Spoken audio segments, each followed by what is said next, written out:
Oke, nama Mimo Skin berasal dari bahasa Korea di mana Mimo Skin berarti cantik dan skin berarti kulit. Nama ini dipilih dengan tujuan untuk mencerminkan fokus utama bisnis kami, yaitu memberikan perawatan kulit yang membuat kulit Anda menjadi lebih cantik, sehat, dan bercahaya.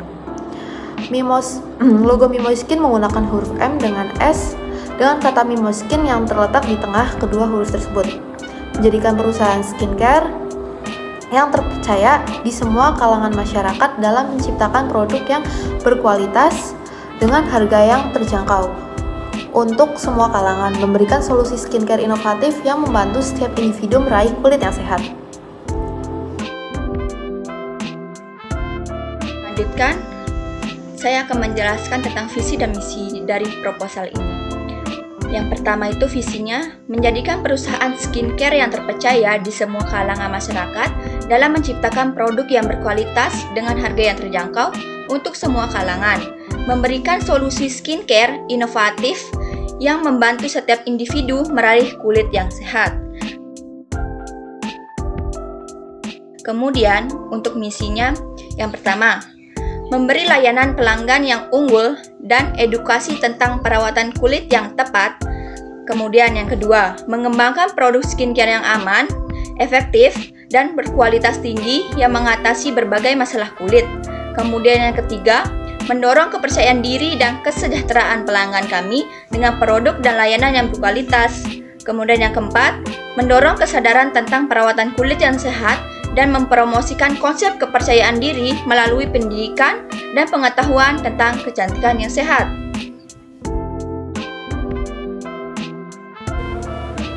Mimo Skin mempunyai 4 varian series. Yang pertama ada Acne Series. Nah, untuk Acne Series ini bertujuan untuk orang-orang yang mempunyai masalah kulit seperti jerawat dan kemerahan pada wajah.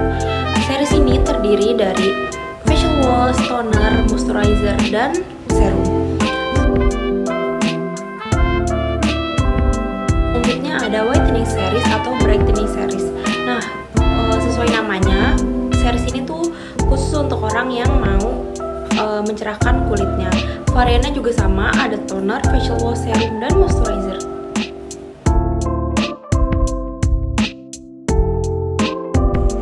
Kita memiliki beberapa produk. Yang pertama ada Mimo Skin Next Series, yaitu rangkaian perawatan kulit yang dirancang khusus untuk mengatasi masalah jerawat.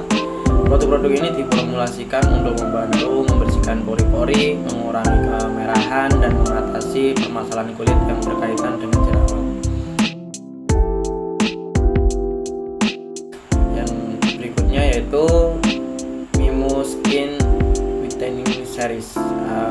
Ya ini rangkaian perawatan kulit yang dirancang khusus untuk mencerahkan kulit dengan bahan-bahan berkualitas untuk mengurangi hiperpigmentasi, noda gelap, dan memberikan tampilan kulit yang lebih cerah dan berwarna.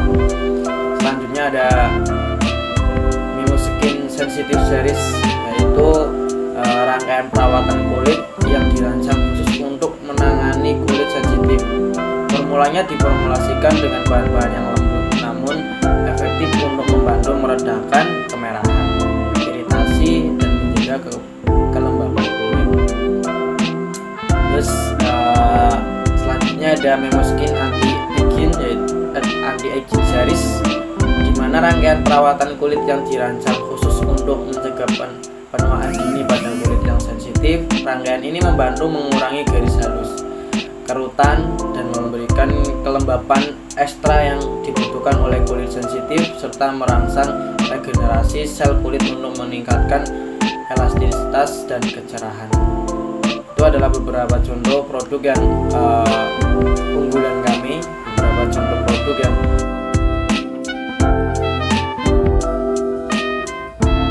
selanjutnya saya akan membahas tentang struktur organisasi di dalam usaha Mimo Skin. Ada apa aja? Mari kita bahas. Yang pertama ada owner dari Mimo Skin. Nah, owner ini adalah pemilik dari usaha tersebut. Nah, owner ini bertugas untuk mengembangkan sebuah riset baru atau inovasi baru dan juga berfungsi untuk mengembangkan sebuah strategi baru untuk produk tersebut masuk ke dalam pasar.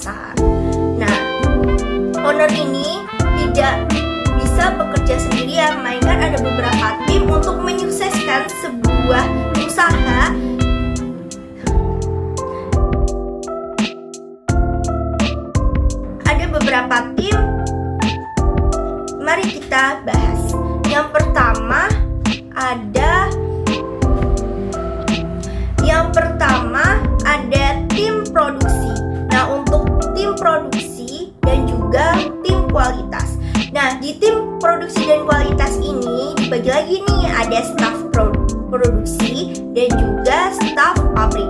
Nah, berfungsi untuk memantau sebuah proses memproduksi dan juga melakukan pengujian apakah barang tersebut tuh layak atau tidak untuk dijual. Dan juga kita melayani para pelanggan jika ada keluhan tentang produk kami. Yang kedua ada tim pemasaran dan juga penjualan. Nah, tim pemasaran dan penjualan ini dibagi lagi, ada staf penjualan dan juga staf di bagian distribusi. Nah, tim pemasaran ini berfungsi untuk meriset sebuah pasar sebelum barang tersebut masuk ke dalam pasar tersebut dan juga memahami persaingan di dalam pasar tersebut. Karena banyak beberapa skincare yang masuk ke Indonesia, maka dari itu kita harus meriset terlebih dahulu sebelum kita menjual. Selanjutnya ada staf penjualan. Nah, staf penjualan ini berfungsi sebagai memasarkan sebuah produknya melalui media sosial ataupun dengan tatap muka ke pelanggan. Yang ketiga itu ada tim layanan pelanggan dan juga tim layanan.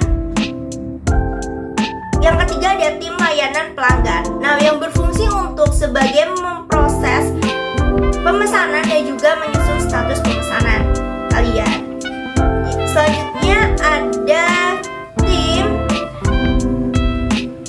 Selanjutnya ada sebuah tim yang namanya tim pelatihan dan edukasi yang berfungsi sebagai melayani pelanggan jika ada keluhan, dan juga kita akan memberikan sebuah edukasi baru terkait jenis skin mereka supaya tidak salah untuk memilih skincare. Selanjutnya ada tim riset dan pengembangan. Nah, tim riset pengembangan ini berfungsi untuk meriset sebuah pasar sebelum barang tersebut masuk ke dalam pasar dan melakukan sebuah inovasi baru terhadap barang tersebut. Nah, inovasi ini bisa dari tempatnya yang kita ubah ataupun isi dari kandungan skincare tersebut. Selanjutnya ada yang kelima, ada tim administrasi dan keuangan. Nah, administrasi ini berfungsi untuk mencatat pengelolaan keuangan di dalam sebuah perusahaan dan juga perencanaan keuangan di dalam sebuah perusahaan. Seperti itu.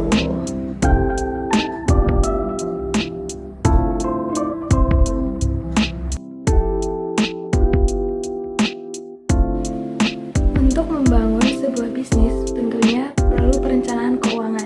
Apa aja sih perencanaan keuangan yang ada pada bisnis Mimoskin ini? Yaitu yang pertama, ada sumber pendanaan, yaitu ada modal dan pinjaman. Modal sebesar 80%, yaitu 800 juta. Kemudian pinjaman sebesar 20% atau 200 juta. Jumlah total sumber pendanaan yaitu 1 miliar. Untuk kebutuhan pembiayaan atau modal investasi, ada bangunan plus desain keuangan sebesar 500 juta, kemudian ada sofa plus meja sebesar 3 juta, kemudian ada TV 2.500.000, untuk komputer 13.500.000, ada AC 18 juta, dan kulkas 2.600.000. Total untuk kebutuhan pembiayaan atau modal investasi adalah 539.600.000. Lalu ada kebutuhan biaya operasional. Biaya operasional meliputi gaji karyawan sebesar 210 juta, lalu biaya pemasaran sebesar 30 juta, kemudian biaya penyimpanan sebesar 2 juta, lalu biaya pemeliharaan sebesar 9 juta, kemudian ada biaya pengembangan atau riset sebesar 1 juta. Jumlah total untuk kebutuhan biaya operasional adalah 252 juta. Lalu untuk kebutuhan biaya perizinan dan produksi, untuk biaya pembuatan sampel masing-masing produk itu sebesar 500.000. Sedangkan produk kami ada 16. 500.000 dikali 16 adalah 8 juta.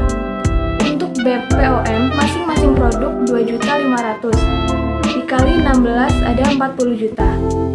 Untuk merek dan paten atau HKI sebesar 5 juta. Lalu lem halal, yaitu 2 juta untuk masing-masing produk. Totalnya adalah 32 juta. Untuk produksi 200 juta, lalu total jumlah kebutuhan biaya perizinan dan produksi sebesar 285 juta. Lalu berapa harga jual produk dari skincare Mimo Skin ini? Untuk paket acne series dijual sebesar 450.000, kemudian untuk paket whitening series sebesar 460.000, lalu untuk paket sensitive series sebesar 430.000, untuk paket anti-aging series sebesar 500.000. Nah, bagaimana harga per produknya?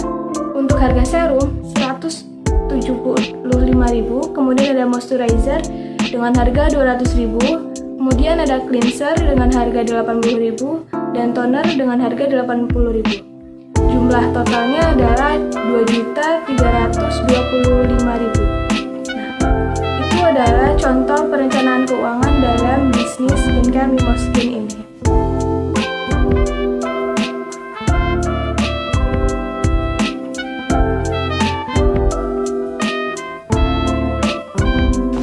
Adapun STP dari Mimo Skin ini yang pertama, target pertama kami yaitu wanita yang berusia dari 18 tahun hingga 35 tahun dan wanita yang memiliki niat dalam kecantikan dan perawatan kulit, serta berfokus juga untuk diberikan pada wanita yang tinggal di perkotaan dengan gaya hidup yang sibuk dan memadai.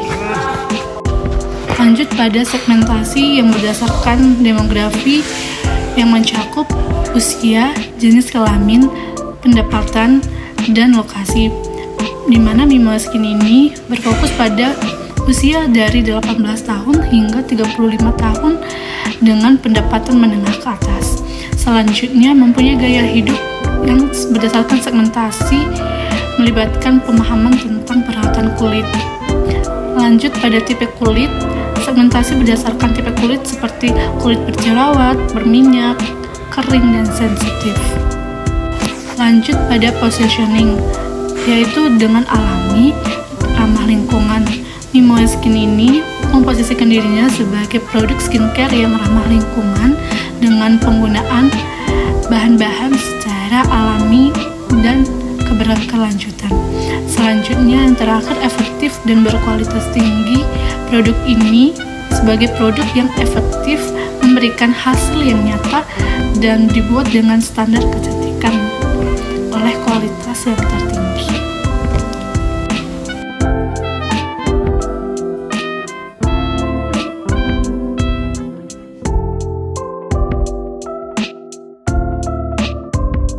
Strength, kualitas produk unggul. Produk skincare Mimo Skin dikenal memiliki kualitas yang tinggi, dan ini menjadi keunggulan bersaing. Reputasi merek, Mimo Skin telah membangun reputasi yang baik dalam industri perawatan kulit. Inovasi produk, kemampuan untuk terus mengembangkan produk baru berdasarkan tren dan kebutuhan konsumen, dan juga harga yang terjangkau. Trends, yang pertama, regulasi yang berubah dapat mempengaruhi produksi dan pemasaran produk skincare. Yang kedua, persaingan dengan merek-merek besar dan kuat di industri perawatan kulit. Tren dan selera konsumen dapat berubah dengan cepat, mempengaruhi permintaan produk. Yang terakhir, ketidakcocokan konsumen terhadap produk yang ditawarkan. Weakness, kemungkinan biaya produksi yang tinggi bisa mempengaruhi profitabilitas. Yang kedua, jika tim pemasaran digital terbatas, mungkin sulit untuk mencapai potensi penuh dalam pemasaran online. Ketiga, industri skincare sangat kompetitif, sehingga menjadi tantangan untuk mempertahankan pangsa pasar. Di terakhir, produk skincare. Produk dapat tidak terjangkau bagi segmen pasar tertentu. Yang terakhir ada opportunities. Industri perawatan kulit terus berkembang, memberikan peluang untuk pertumbuhan bisnis. Pemasaran digital dapat mencapai audiens yang lebih luas dan efisien. Kemitraan dengan influencer atau selebriti skincare dapat membantu memperluas jangkauan merek dan meningkatkan daya beli konsumen. Yang ketiga, perkembangan Newtek yang semakin maju dapat mempromosikan produk dimanapun. Dan terakhir, selera pasar saat ini. Dunia kecantikan skincare sedang menjadi tren di masyarakat. Menjadi peluang yang tepat untuk mengembangkan bisnis.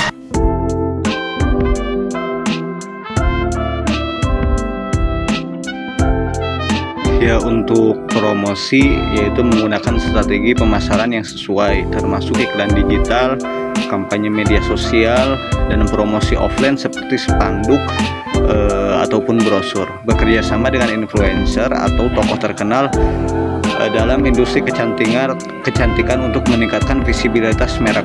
Memberikan insentif kepada pelanggan setia melalui program keanggotaan atau kartu loyalitas.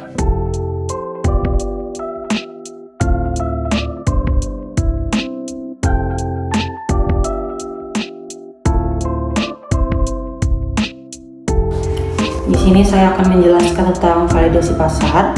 Jadi masyarakat atau konsumen cenderung menyukai produk yang kemasannya menarik. Setelah itu mereka akan melihat produk tersebut mengandung bahan alami dan aman serta efektif untuk menyembuhkan jerawat atau masalah-masalah kulit lainnya. Dan untuk harga, mereka menerima harga itu apabila sedikit mahal asalkan produk tersebut benar, efektif, dan cocok untuk mereka. Jadi untuk produk itu mereka akan memilih antara produk internasional atau produk lokal. Mereka cenderung ke arah lokal karena memilih mendukung produk buatan negara kita sendiri.